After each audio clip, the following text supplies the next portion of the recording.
Hi everyone, and welcome back to Educator.com. I'm Dan Fullerton, and in this mini lesson we're going to look at energy and energy conservation by going through the first page of the A+ Physics worksheet on energy and energy conservation. You can find a link to this worksheet down below the video. Let's get started. Number 1, a 1 kilogram rock is dropped from a cliff 90 meters high. After falling 20 meters, the kinetic energy of the rock is approximately. Well, the way I would do that is I would set this up to say that it's fallen 70 meters. If it started at 90 and it's fallen to 20 meters, the distance it has fallen is 70 meters. Let's call that our 0 point of potential energy. Then this must be 70 meters above that. So potential energy is mg delta H. That'll be 1 kilogram times 9.8 meters per second squared, and our difference in height between those two is going to be 70 meters. So that's going to be right around 770 times 9.8, close to 10, around 700 joules. Because what happened is if we had gravitational potential energy here, that difference is converted into kinetic energy by that point. So 700 joules, number 3, would be a nice easy answer to number 1. Number 2, if the speed of a car is doubled, the kinetic energy does what? Well, kinetic energy is 1/2 mv squared. And v is squared here, so if you double that, you're going to get 4 times the kinetic energy. It's quadrupled. Number 3, a constant force is used to keep a block sliding at constant velocity along a rough horizontal track. As the block slides, there could be an increase in its. Well, as it slides, we could have an increase in, well, if it's on a horizontal track, gravitational potential energy isn't going to increase. Its internal energy could. As it's sliding, some of the energy could be going into friction or making it warmer, increasing its heat, its temperature, its internal energy. Gravitational potential energy and kinetic energy? Nope, that can't be the case. And internal energy and kinetic energy? Well, it can't be kinetic energy because it's moving at constant velocity. So our best answer here is number 2.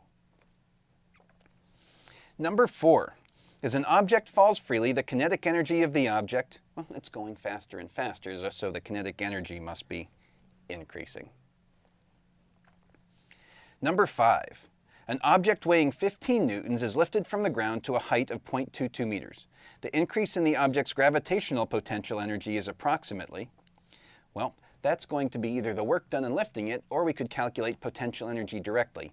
Either way we do it, we're going to find that potential energy is mgh, or if we found the work to lift it there, that's going to be force times the distance, in which case the force would be mg and the distance would be h.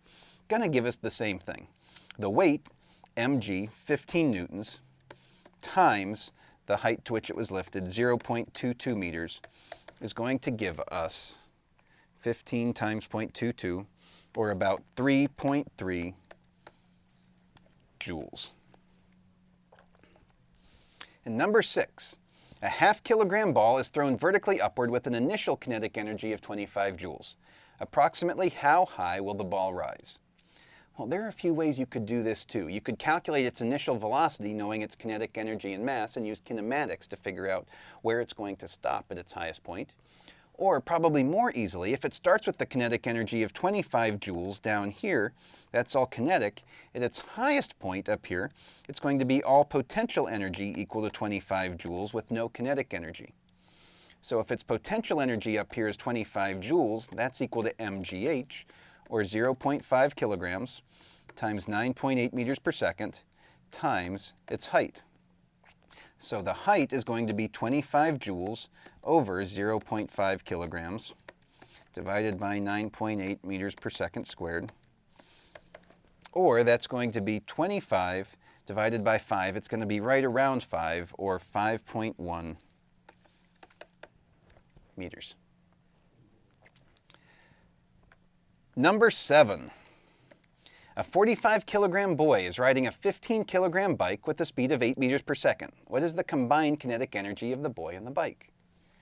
Well, kinetic energy is 1/2 mv squared. It'll be 1/2 Their combined mass is 60 kilograms, and their speed is 8 meters per second squared. So that's going to be 0.5 times 60 times 8 squared, or about 1920 joules. Number 8. The work done in moving a block across a rough surface and the heat energy gained by the block can both be measured in, well, work and any type of energy are all going to be measured in joules. Number 9. A 50 kilogram child running at 6 meters per second jumps onto a stationary 6 kilogram sled. The sled is on a level frictionless surface. Calculate the speed of the sled with the child after she jumps onto the sled. A couple ways we could do this too. But let's see, we've got a child running at 6 meters per second, so has some initial momentum, jumps onto a sled that's stationary, has an initial momentum of 0. We could use conservation of momentum to find the speed of the sled after the child jumps onto the sled. And just to review that, to mix things up a little bit, why don't we do it that way? So we've got a child, we've got a sled, and we have a total. Our momentum before and momentum after. Initially, the child is 50 kilogram child at 6 meters per second. 50 times 6 is going to give us 300 kilogram meters per second is the initial momentum. And the sled is stationary, so our total momentum is 300. Afterwards, they really become one object. So they have a combined mass now of 60 kilograms and some unknown velocity. So our total here is 60v. 300 must equal 60v by the law of conservation of momentum, or v equals 300 over 60, which is going to be 5 meters per second. So that's the speed of the sled with the child after she jumps onto the sled. In our next problem, calculate the kinetic energy of the sled with the child. Well, kinetic energy is 1/2 mv squared, so that'll be 1/2 times their mass, 60 kilograms, times 5 meters per second squared. So that will be 1/2 times 60 times 5 squared, or 750 joules.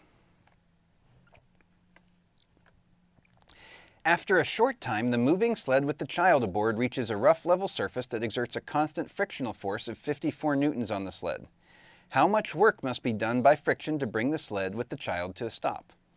Well, the sled had 750 joules of energy.